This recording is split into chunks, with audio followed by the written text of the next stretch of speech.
Hello, gorgeous.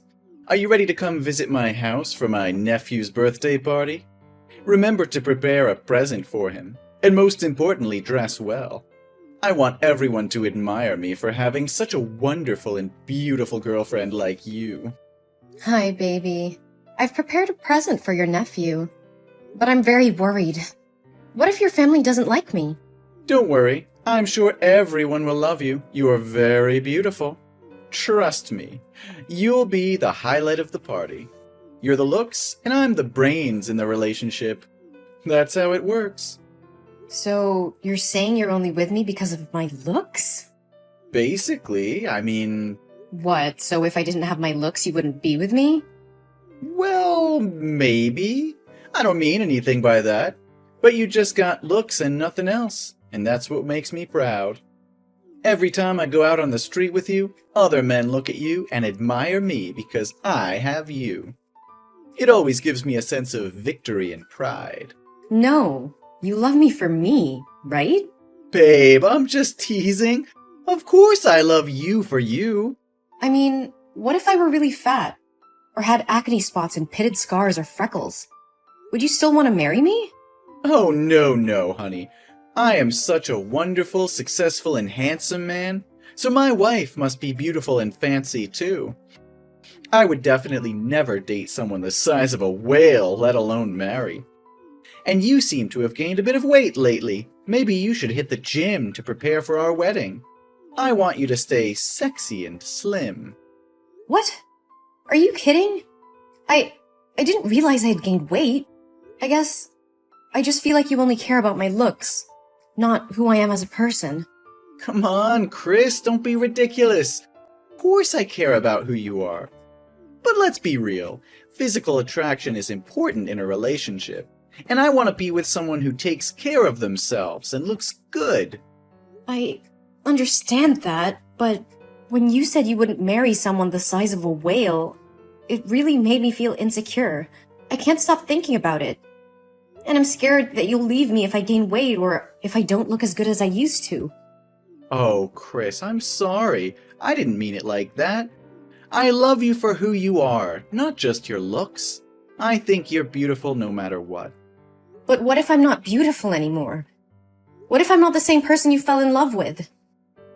You'll always be the same person to me, Chris. And even if you do gain weight or your appearance changes, it won't change how I feel about you. Okay, I'll try to believe you. Trust me, baby. I love you more than anything in this world. Hey, Mike? Where are you? I need you to come over and sign the surgery form. Surgery form? What for? I mean, your face was already ruined. Even if you have more surgery, you won't be as beautiful as you used to be. It's just a waste of money, Chris. How can you say that to me, Mike? Didn't you say just a few days ago before the bandages were taken off that you would love me no matter what? And now that I'm not as beautiful as I used to be, you're saying that it's a waste of money to have surgery? Also, you're calling me stupid for trying to save your nephew from the fire. Chris, I didn't mean to hurt you, but you have to understand that I'm upset about what happened to your face. And yeah, you did act stupid and careless by running into a burning house to save a child. Isn't the first thing you should do when you see a fire flare up to protect that face? Now look at you. Your neck and face both have 2nd and 3rd degree burns.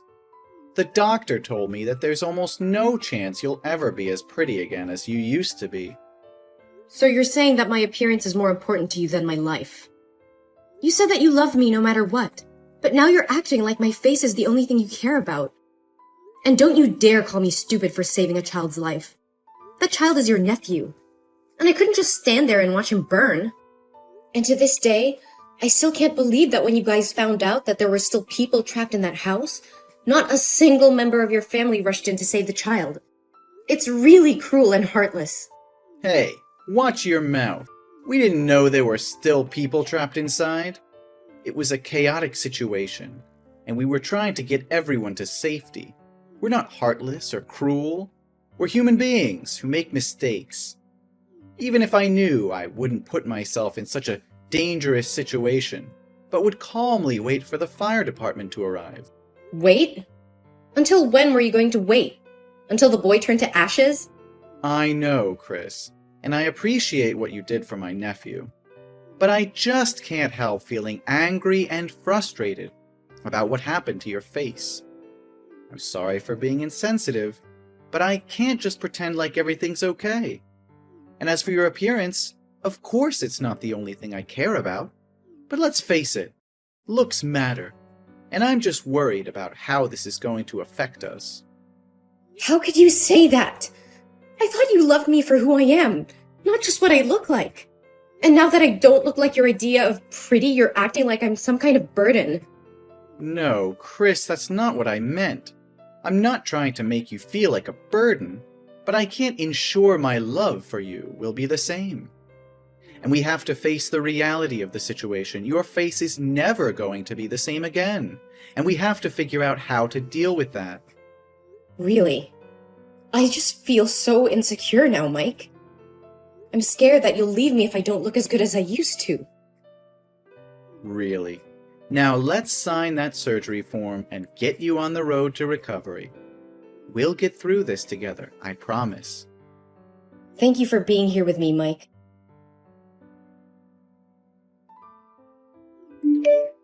Hi, Chris. I wanted to check in since you missed your psychotherapy appointment today. The therapist didn't see you, and she said you weren't picking up your phone, so I'm just texting to see if you're okay. If you're busy, I can tell her to reschedule your appointment for a later time. Is everything fine? No, I didn't forget my appointment.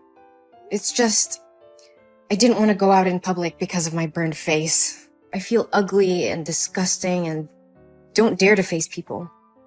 Even if I can't see myself in the mirror now, how can I have the courage to go out into the street? I understand how you feel, Chris. In that case, let's have an online therapy session today, and I'll be your special therapist. How are you feeling today? Did you seriously just ask me how I feel? My face is burnt to a crisp. I look like I'm wearing a Halloween mask. 24/7. It's a nightmare. I understand how difficult this is for you.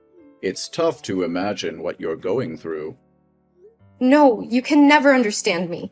Whenever I go out, I have to wear sunglasses and cover my face with a mask, and people treat me differently.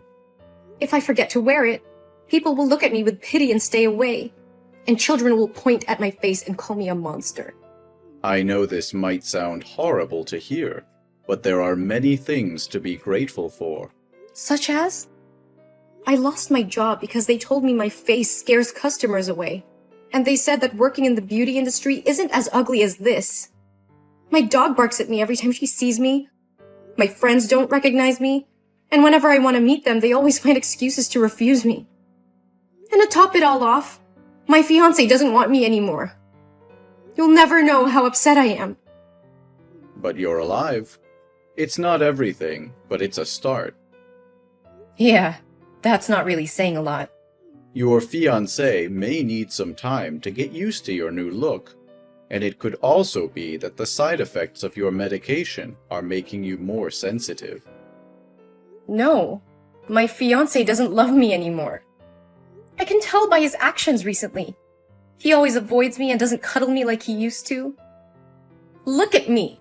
I'm hideous. Chris, what makes a person beautiful is who she is on the inside. And to me, you are the most beautiful, bravest, strongest, and most admirable girl in the world. You used your body to shield a child from burns without a moment's hesitation. That's an incredible act of courage and kindness. But no one said I did the same thing as you. They blamed me for being too careless, stupid, and rash. At that time, I didn't have time to think. I reacted because I didn't want the child hurt, so I rushed out to help him. I can't imagine how miserable his life would be if he got burned like this. If I don't do something, I will live my life in regret. Exactly. And that's what makes you so beautiful. You're a kind and selfless person. And if your fiancé can't see that, then maybe it's best not to marry him. Thank you, Doctor. I feel a bit better now. I'm glad to hear that, Chris. I've been doing some research on burn victims and their recovery, and I've found a specialist in New York who's had tremendous success in treating severe burns like yours. I've arranged a meeting with her, and I'm confident that together we can find the best possible treatment for you, so that you can become the beautiful girl you once were. Well, actually, you've always been beautiful. Thank you so much, Dr. David. You've been great. It's my pleasure, Chris. Thank you for sharing your feelings with me. It's late, Mike. Where are you now? My buddy John is having a basketball match tonight. I'm gonna go down there to watch with the guys. Oh, I love basketball. Send me the location and I will come join you guys. I'll get ready right now. No, baby. This is like a guys-only thing. Really, just stay at home. What's happening? You always bring me to gatherings with your friends. But things have changed. What changed? We still love each other, don't we? Your face, Chris. It's not what it used to be. Oh, you know what I mean. Are you embarrassed? If you're embarrassed, you can tell me, you know. I mean, we haven't talked properly in over 4 months. You hardly even look at me anymore. You haven't slept on the same bed with me. And I'm starting to think that you don't want to marry me anymore. Alright, you want to know the truth? Yes, I'm embarrassed. And I'm sick of pretending to be happy in this relationship. I mean, look at you. You're disgusting. I try my best to act like normal, but I can't. It looks like somebody took a cheese grater and just let loose on your face. And marry you? Are you kidding me? Who would want to marry you right now? God, you look like Freddy Krueger. What are you saying? I'm saying I'm breaking up with you. All right? I'm sorry, but your face puts me off. How could you say such things to me? Don't you know how much I love you? Don't you remember all the good times we've had together? Of course I remember the good times, Chris. But those times are gone now. Things have changed, and I can't keep pretending that everything is okay. I'm just being honest with you as you ask, and the truth isn't always easy to hear, Chris. So you're just going to throw everything away because of the way I look? You're going to break up with me because of something that's beyond my control? It's not just about the way you look, Chris. It's about the fact that I can't be with someone who I'm not attracted to. It's about the fact that I can't keep pretending to be happy when I'm not. I'm sorry, Chris, but I can't do this anymore. And you could have avoided this if you hadn't intended to be such a heroine. No, Mike. I'm not trying to be anyone. I'm just trying not to live in sin and regret for the rest of my life for standing on the sidelines while watching someone die. So what? Do you hope my family will feel grateful to you and consider you as a benefactor?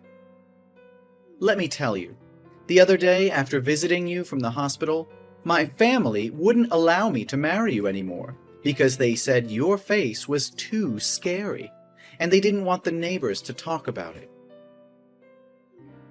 My nephew cried when he saw you, didn't he? He told me that you're a monster. Whoa, that really hurts.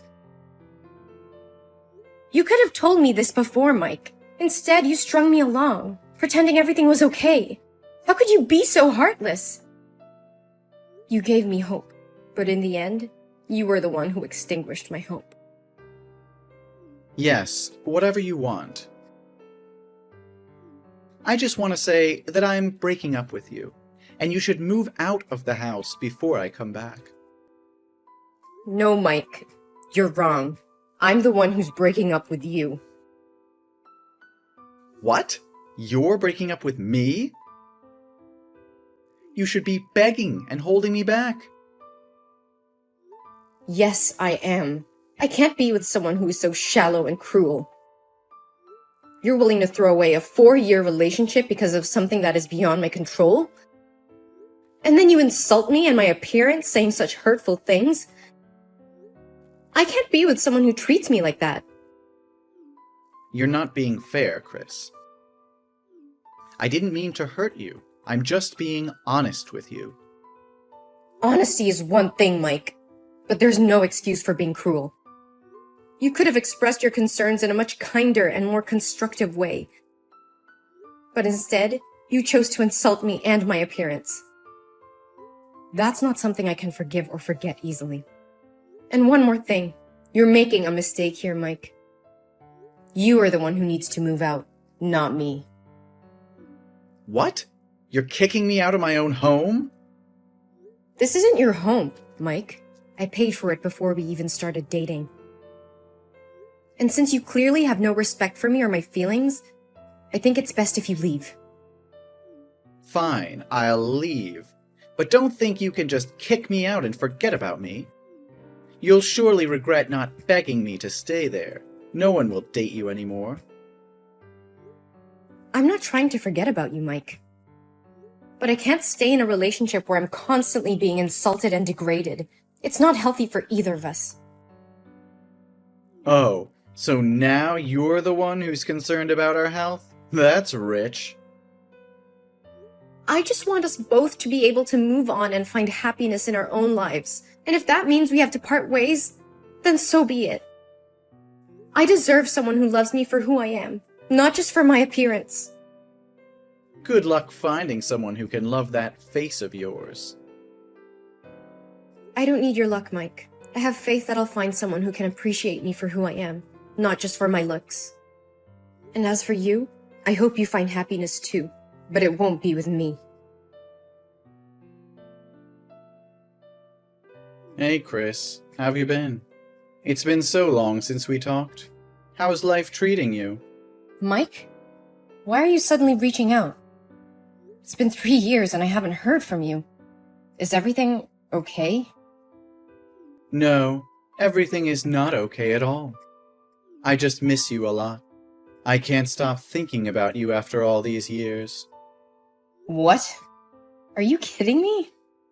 That year you said you didn't love me anymore because of my ugly face, remember? Actually, 2 years ago, something terrible happened to me.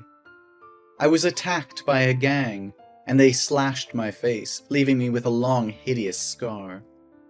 My left eye is also blind, so I can only see out of one eye now. Since then, no girl wants to date me. Oh my god. That's awful. What happened exactly? I was out drinking with my friends and I got very drunk. I couldn't control my behavior and got into a fight with a gang. They did this to me. My family spent all their money on my treatment, but it hasn't helped much. I miss you so much, Chris. I think we're a good match now. I'm sure you've been lonely all these years, haven't you? I'm so sorry for what happened to you, Mike, but I can't get back to you. Why not? Do I need to apologize or beg you to come back? Come on, Chris. We're both equally ugly now. Don't make it so hard for me. You're not a petty person, are you? No, Mike. It's not that I'm holding a grudge from the past. It's just that I'm engaged and my wedding is next week. What? You're getting married? To whom? Who would want to be with someone with a scarred face like yours? He's my dermatologist, David. He's been there for me over the years, taking care of me and helping me feel beautiful again. He was by my side when I was at my lowest and always told me that I was the most beautiful person in the world. He helped me stay positive and have faith in life again. And my face is no longer scarred. It's beautiful again. What do you mean, beautiful again? That's impossible! David spent a lot of time researching methods for my surgery, and after 15 surgeries using skin grafting, my face has healed and recovered. You're lying to me, Chris. I can't believe you're getting married to someone else. You were mine, and now you belong to someone else? Mike, please calm down. I'm sorry, but I can't change how I feel. It's been years since we broke up, and I've moved on. How could you do this to me? After everything we've been through, you just throw me away like garbage? I didn't throw you away, Mike. You chose to end things between us. And now I've found someone who loves me for who I am, scarred or not. I can't believe this is happening to me. You are supposed to be mine. I'm the only one who truly understands you. That's not true, Mike. David has been there for me through thick and thin. He accepts me for who I am and loves me unconditionally. And he's the one I want to spend the rest of my life with. You'll regret leaving me, Chris. You'll see that no one will love you like I did. Mike, please stop. Your words are hurtful and untrue. I wish you all the best, but I can't be with you anymore. You're lying. No, I'm not. I'm sorry, Mike, but I have to go now. Please take care of yourself. No, you can't just treat me like that. Why am I the only one who has to live a miserable life with such a disgusting face in the end? I believe someone will love you for who you really are, Mike. You should be optimistic. No, don't talk nonsense anymore. Come back to me right now. As the days passed, I heard that Mike's life spiraled out of control. He became increasingly bitter and resentful towards the world. His once charming personality turned into a spiteful one, and he became isolated from everyone around him. Despite seeking therapy and trying to come to terms with his past, he was unable to shake off the feeling of bitterness and hatred. His life was consumed by his resentment towards me and his own misfortune. Meanwhile, my relationship with David continued to flourish. I finally had a fairy tale wedding like I've always wanted. And now, we have 2 very beautiful babies. We are deeply in love and support each other through thick and thin. We were happily married and building a life together filled with love, joy, and new possibilities. David was always there for me during the hard times, and we shared many happy moments together. We often talk about their future and the family we hope to build, grateful for the chance we had to find each other and start a new chapter in our lives.